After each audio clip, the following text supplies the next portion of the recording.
Capítulo 10. Isaías capítulo 10.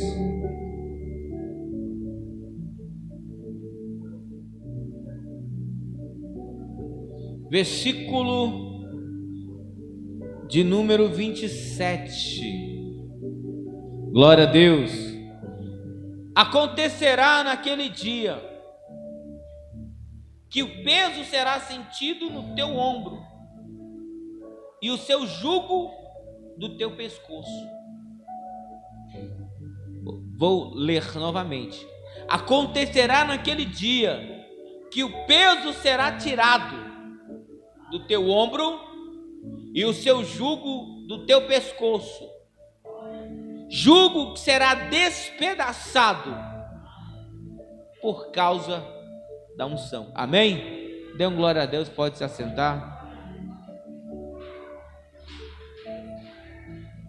A palavra do Senhor, meus irmãos, ela tem que ser lida com um propósito. E o propósito que nós temos colocado aqui nesses 7 domingos, hoje é o 5º. Amém, irmão? Hoje é o 5º domingo. Por que nós colocamos esse propósito? Porque qual é o dia chamado o dia do Senhor, igreja? É o domingo. Para os judeus, preste atenção. Para os judeus, o dia sagrado é o sábado. Para os muçulmanos, é a sexta-feira. Mas para nós que somos cristãos, é o domingo. E foi num domingo que, segundo as Escrituras, o nosso Senhor Jesus, ele ressuscitou. E por ele ter ressuscitado no domingo, o domingo ficou marcante, aonde nos países cristãos, o domingo ficou caracterizado como um dia de reunião familiar. São nos domingos, nos países ocidentais, não nos orientais, pois os orientais, também asiáticos, eles não têm o costume de se reunirem aos domingos. Os domingos são um costume, não uma tradição, não um mandamento, mas pelo que nós aprendemos de nossos antepassados, que nós aprendemos pelos os pais da igreja evangélica, principalmente no Brasil, que o domingo é o dia de reunião familiar. Preste atenção, no domingo é onde o pai e a mãe recebem os filhos que um dia bateram asas e se foram. Então há pessoas que passam segunda, terça, quarta e sábado ansiando, desejando pelo domingo, porque é no domingo que vai ver a mamãe, é no domingo que vai ver o papai, é no domingo que vai rever os irmãos. E é isso que nós precisamos, igreja, fazer com que penetre no corações dos irmãos amados Ebenezer Vila Mutirão, que o domingo necessariamente não necessita de uma campanha para que os irmãos possam estar presentes. Isso tem que estar cravado no peito, no coração de cada irmão e de cada irmã. Se eu for olhar aqui, cadê os irmãos da Ebenezer? Precisamos voltar a ter esse ensinamento que é necessário honrarmos o Senhor aos domingos. Preste atenção, tudo isso acontece porque as pessoas vão se distanciando de Deus. Ah, pastor, eu não sou religioso não, irmão. Não é questão de ser religioso, é questão de dar honra a quem tem. Nós não almoçamos na casa dos pais, por que não passar 1h30 na casa do Pai, o Senhor dos Senhores, Rei dos Reis? É 1h30, passa rápido. O povo de Israel, segundo a Escritura Sagrada, começou a se distanciar de Deus, começou a se afastar de Deus, e começa com coisinhas pequenas. Como assim coisinhas pequenas? Dando ouvidos a amigos, dando ouvidos a companheiros de trabalho. Não foi diferente com o povo de Israel. O povo de Israel foi vencendo batalhas, conquistando reinos, até que chegava e pegava os espólios das guerras, e geralmente vinha um escravo A, um escravo B, e juntamente com esse escravo também vinham manias. Eles iam conquistando e conhecendo novas culturas, de tal forma que o desconhecido, quando se torna conhecido, é tranquilo. Você vê uma criancinha pequenininha, ela não sabe falar, mal sabe mexer com as mãos, mas se você entregar um celular para ele sabe que tem um botãozinho lá, um microfonezinho pequenininho no canto do celular, que ele vai apertar o celular e vai fazer o quê? E vai pedir o que ele quer. É incrível que pareça. E quando entra na página que ele quer, ele só fica fazendo assim, ó. Porque o desconhecido para o ser humano é cativante. O desconhecido para aquele que está em busca de algo novo não tem limites. Assim era o povo de Israel. O povo de Israel, ele estava agora longe do Senhor e estava de uma forma escravizado pelo povo da Síria. O povo da Síria tinha imposto um grande jugo, um grande fardo sobre o povo de Israel, de tal maneira que o povo estava se arrastando, mas o povo não voltava para Deus, o povo não voltava para o Senhor Jeová. Já imaginou? Você saber que está errado e não conseguir forças para fazer o que é certo? Você já imaginou? Um dia desse, preste atenção no que eu vou falar para você. Um dia desse, fui fazer algumas entregas no meu trabalho e tinha um rapaz que ele é homossexual assumido. E quando ele entrou no carro, eu não falei nada. Ele só falou assim: boa tarde, pastor. E começou a falar um monte de coisas. Presta atenção, você vai entender o teor dessa mensagem. Ele começou a falar: você é pastor, né? Eu falei: sim, mas pode me chamar de João. E ele começou a falar que ele nasceu num berço evangélico. Escute, crente desde o berço. Foi crente na juventude, foi do grupo das crianças. Depois que batizou, foi para o grupo, para a mocidade. Da mocidade se tornou obreiro. E ele disse que era de oração. Ele disse que orava muito na igreja, ia para monte e era tremendo. Até que um dia ele saiu para fazer a obra de Deus e ele deu ouvido a Satanás. Ele deu ouvido a Satanás e ele se envolveu pela primeira vez com outro homem. E ele disse que naquele dia que ele se envolveu com outro homem, ele disse que não contou para ninguém, foi para a igreja do mesmo jeito. Na hora que ele foi subir no altar, ele falou bem assim para ele mesmo: não, eu não sou sujo dessa forma. Eu posso até estar no pecado, mas eu não vou estar na frente de uma oração em pecado. Você está entendendo, irmão? E ele começou a dizer, e ele começou dentro da escritura querer encontrar subterfúgio para continuar o erro dele. E ele citou um versículo dizendo assim, preste atenção, que Cristo disse que há 3 eunucos. Há um eunuco que nasceu eunuco, há um eunuco que foi feito eunuco pelos homens, e há o eunuco que se fez eunuco pelo Reino dos Céus. Todo mundo sabe o que é eunuco? Eunuco, todos os reis, eles tinham os seus haréns, ou seja, Salomão teve 700 esposas e 300 concubinas, Davi teve várias mulheres.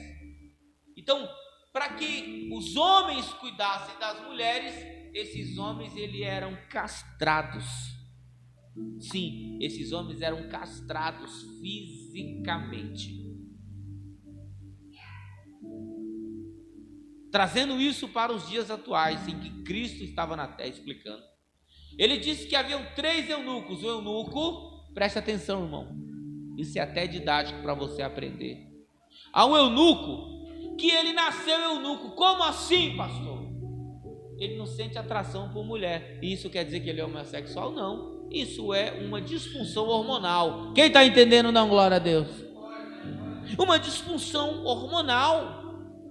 Há também as mulheres que não sentem vontade de casar, não sentem vontade de namorar. Só por isso são lésbicas? Não. É uma disfunção hormonal. A mulher, no caso da mulher, há muito hormônio masculino, há muita testosterona. Então isso prejudica. Dessa forma, os homens, você pode analisar, irmãos. Alguém já deve ter conhecido alguém que falou bem assim, esse fulano não vai casar não, 30, 40 anos e não casou ainda. Por que não sente? Porque há um problema físico, há um problema hormonal na vida dele. Se ele não tratar, não vai casar nunca. Da mesma forma, há aqueles que foram feitos eunucos por um acidente de trabalho, um acidente automobilístico, de moto, qualquer outro acidente. Mas existem aqueles que se fizeram eunucos pelo reino de Deus, ou seja, alguém que falou assim: eu não quero saber de casar, eu não quero saber de constituir família, eu vou viver para a obra de Deus, eu vou viver sim para a obra de Deus. E nós encontramos na Bíblia alguém como Paulo, alguém que na carta aos 1 Coríntios diz: quero porém que o homem não toque em mulher. Seria ótimo, mas por causa da prostituição é melhor que cada um tenha a sua. Você está entendendo? Então o apóstolo Paulo foi alguém que se fez eunuco pelo reino de Deus.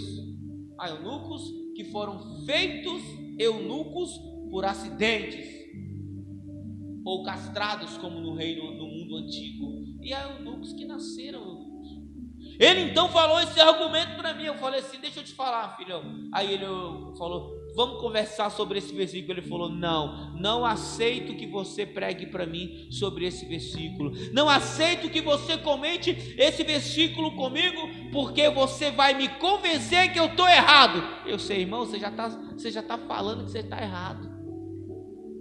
Ele já reconheceu que ele estava errado.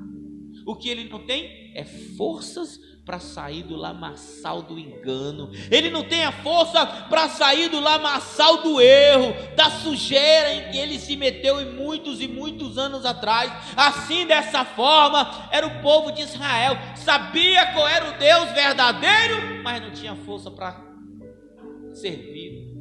Sabia qual era o Deus verdadeiro, mas não tinha força para caminhar na direção dele. Não tinha força. E quantos não são às vezes, irmãos? Vamos falar aqui entre nós. Tem gente que fuma sabendo que a miséria do cigarro vai provocar um câncer maligno na garganta, no pulmão, no esôfago. Aonde passa a nicotina vai transformar, vai apodrecer por dentro. E continua fumando. Por quê? Porque não tem forças para largar o maldito vício. A cachaça. Hoje no Brasil há essas denúncias e dezenas de pessoas que estão morrendo, passando mal, porque adulteraram a bebida com metanol, uma substância cancerígena e que mata, provoca a morte.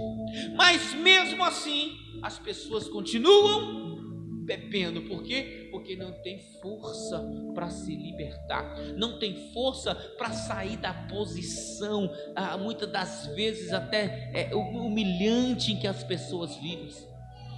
Você passa na rua, você vê pessoas caídas nas calçadas, pessoas caídas em frente às lojas.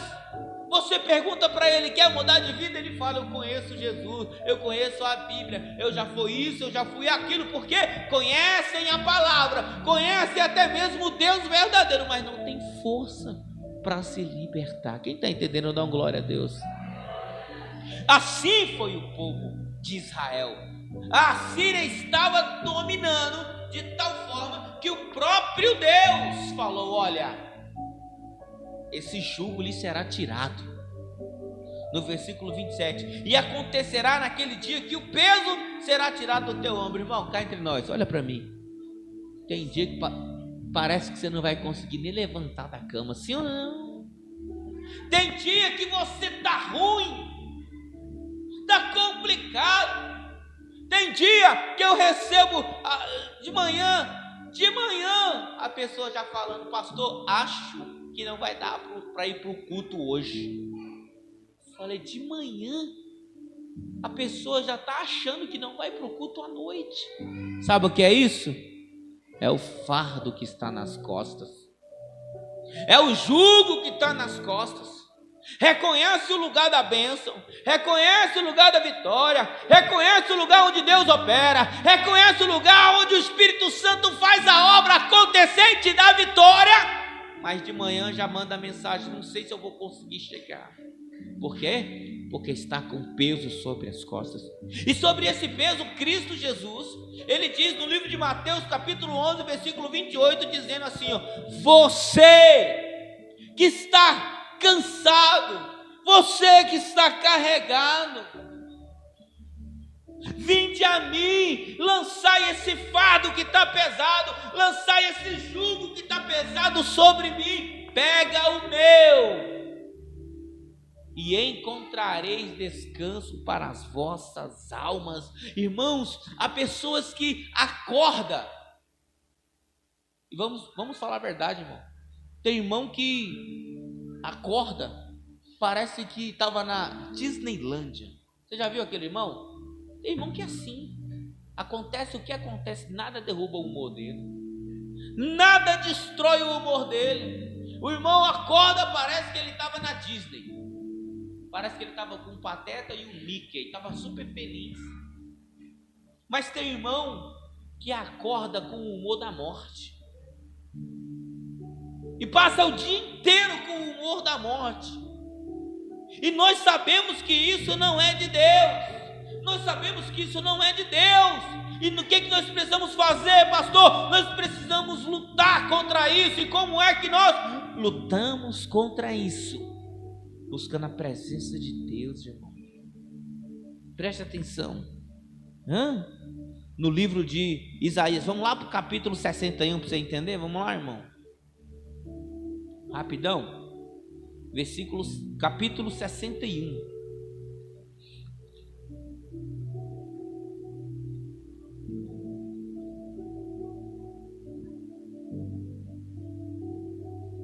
Amém? Todos encontraram?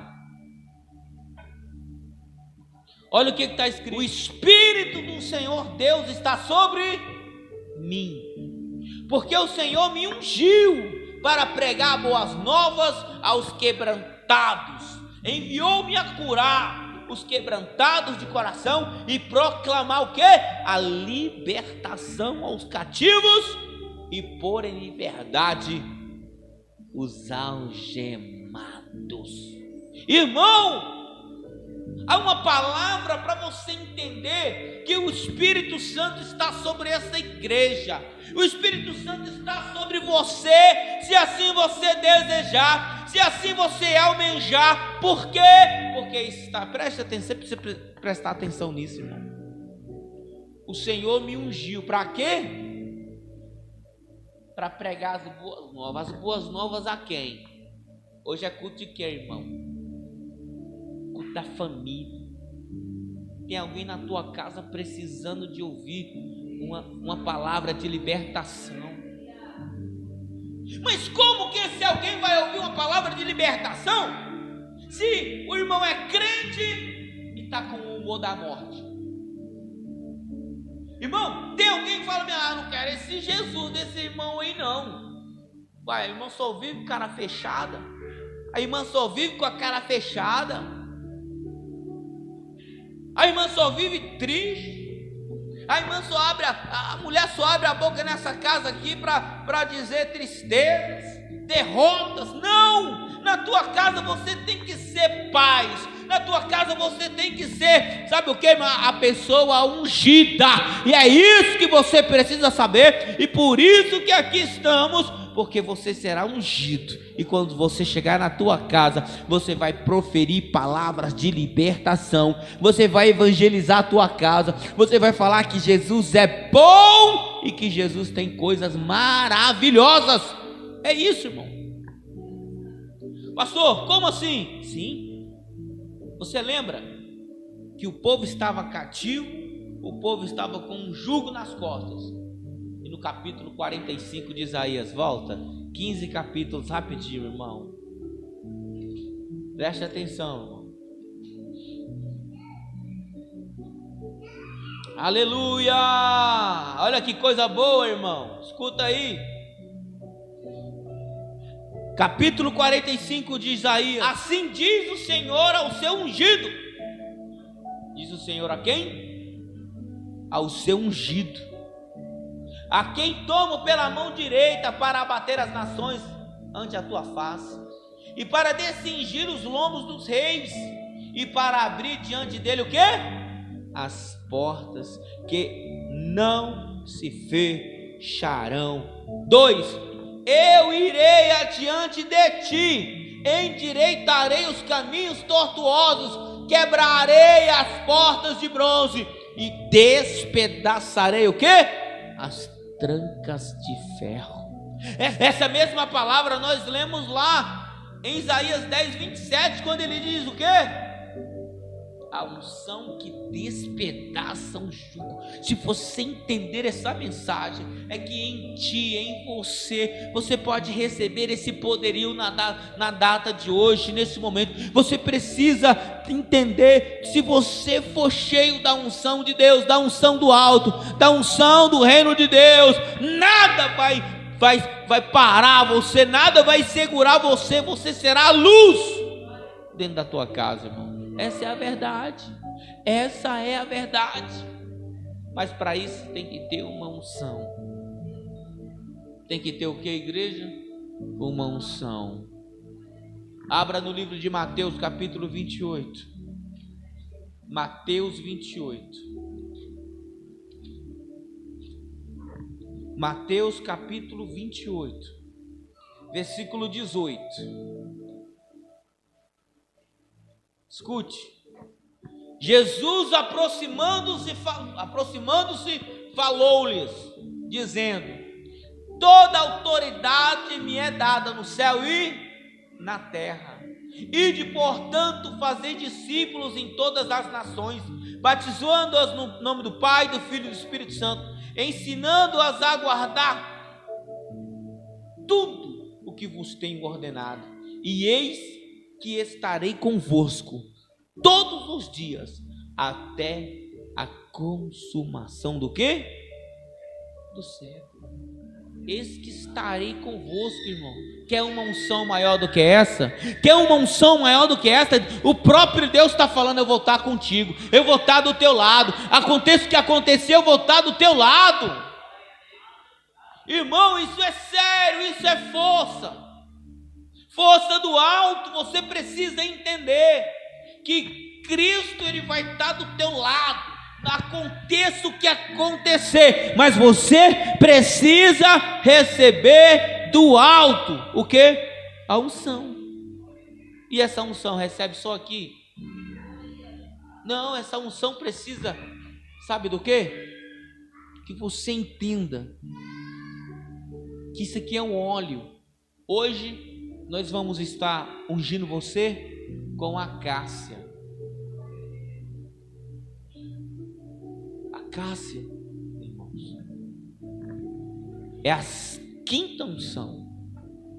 Você já foi ungido como? Quem lembra? Primeiro, nardo. Segundo, bálsamo. terceiro, aloés, quarto, mirra. Hoje é a acácia. Na semana que vem vai ter uma outra unção, mas você precisa entender que só receber a unção não vai adiantar. Você precisa permanecer com essa unção. Como assim? Preste atenção nisso. Jesus disse que quando um demônio é expulso de uma pessoa, ele é expulso dessa pessoa e ele passa a percorrer todos os lugares áridos da terra, e não encontrando uma nova moradia, ele retorna para onde, irmão? Para a antiga casa. E quando ele retorna, se ele encontrar a casa vazia, limpa, porque preste atenção, irmão, quando a gente chega na igreja, quando eu cheguei na igreja me arrastando, sujo. Eu estava em uma condição crítica. Lembro como hoje. O pastor orou por mim. Daquele dia em diante eu saí com um pensamento: nunca mais eu volto a ser o que eu era. Eu entendi que eu fui liberto, não tinha mais por que eu voltar porque eu era antes. Eu entendi que o demônio foi expulso da minha vida, e que se eu não preenchesse se eu não preenchesse a minha vida com o Espírito Santo, se Jesus não viesse fazer morada em mim, eu sei que mais tarde o demônio ia bater na porta, ia encontrar a casa vazia e ele ia entrar. E com detalhe, a Bíblia diz que ele e mais 8 demônios. E eu comecei a pensar, a estudar, e eu vi que dentro da Escritura Sagrada não existe só um demônio, existem milhares e milhares. Existe uma casta de demônios chamada de uma multidão de demônios, muitos demônios, de tal forma que Jesus, quando expulsou o demônio de um jovem, a Escritura diz que esses demônios entraram numa manada de mais de 2.000 porcos. Um demônio não ia entrar em 2.000 porcos, não. A Escritura então nos revela que aquele jovem tinha 2.000 demônios dentro dele. Por isso que você luta, irmão, pelo teu parente. Você coloca o teu joelho no chão, você jejua, você ora de madrugada, mas muitas das vezes o demônio é expulso de um lado, mas o teu parente continua preso em outros. Os demônios, eles lutam diariamente, eles não querem abandonar aquilo que eles conquistaram. Como eles conquistaram? Eles conquistaram através de uma feitiçaria, através de uma bruxaria, algo que foi entregue na encruzilhada, algo que foi entregue lá num centro de Umbanda, na cachoeira. Meu irmão, as trevas estão aí. Engana-se quem acha que é brincadeirinha, quando você passa numa encruzilhada e tem lá um prato de farofa, frango, vela, pinga. Ei, o mundo espiritual é verdade, irmão, e você precisa entender disso. E a única forma de você vencer isso é espiritual, não é na carne, é no espírito. Preguei aqui na quinta-feira dizendo que a nossa luta não é contra a carne e nem contra o sangue, mas contra os principados e potestades que atuam nas regiões celestes. Você precisa entender isso, irmão. E eu lutei, em nome de Jesus. Nunca mais na minha vida enfrento batalhas como qualquer outro homem da Bíblia enfrentou, mas eu não tenho demônio na minha vida desde quando eu encontrei Cristo Jesus, porque eu entendi que o óleo pela fé até vai me limpar agora pela unção, mas o permanecer limpo é do crente. O permanecer cheio é do crente. O permanecer vivo na presença de Deus é do crente. O pastor pode fazer uma campanha A, pode fazer uma campanha B, o crente pode ser abençoado, pode ser cheio de Deus, mas se ele não entender que quem tem o controle da vida dele é ele, não vai adiantar nada. Vai receber uma bênção aqui, mas quando chegar lá na rua, se continuar mentindo, fumando, bebendo, preso em tradições mundanas, pagando voto em candomblé, em igreja católica, não importa onde for, vai continuar com a vida vazia, vai até ter uma experiência com o Espírito Santo, mas não vai ter o Espírito Santo na vida. Sabe como? Você tem um cantor que você gosta? Sim ou não, irmão? Um cantor que se você chegar perto dele, você fica tremendo? Vai ser igual a Deus. Tem gente que gosta tanto no artista, que quando chega perto dele fica tremendo. Não, com Deus é assim. Tem gente que se aproxima de Deus, fica tremendo na presença de Deus, sente o Espírito Santo, louva, fala até em línguas, mas quando vai embora se afasta de Deus, como aquela pessoa se afasta do cantor que você gosta. Nós precisamos entender que a unção que você vai receber hoje, ela tem que estar com você hoje, tem que ir com você para a escola, quem estuda, tem que ir com você lá para o teu trabalho, aonde você está, tem que ir para a tua casa, aonde quer que você esteja, essa unção tem que estar com você. Essa unção é o bom espírito, é o bom aroma. A Bíblia diz que aqueles que estão em Cristo têm o bom aroma de Cristo. Cá entre nós, irmão, tem perfume bom ou não tem? Sim ou não? Tem perfume, irmão, que às vezes você pega na mão de alguém, só essa pessoa pega na tua mão, o perfume fica na tua mão o dia todo. Sim ou não? O perfume fica, você fica até envergonhado, que você fica cheirando a mão assim, meu Deus, que perfume bom, que perfume bom. Assim é Cristo, irmão. Aquele que tem o bom aroma de Cristo, aonde chega? A paz chega. Aonde chega? O Espírito Santo está junto. Oh, irmãos, se você entender o que eu estou entendendo nesta noite, você vai glorificar a Deus nas alturas. Basta dar lugar, basta receber essa unção e levar essa unção para a tua casa, para o teu trabalho, para a escola, e você vai ser bênção no nome de Jesus. A Escritura diz o quê? Que Deus, através da unção, despedaça o jugo. Fica de pé em nome de Jesus. Você vai ser ungido, e tudo que é mal na tua vida vai ser destruído em nome de Jesus, vai ser despedaçado, e o Espírito Santo irá contigo por onde quer que você for, em nome de Jesus.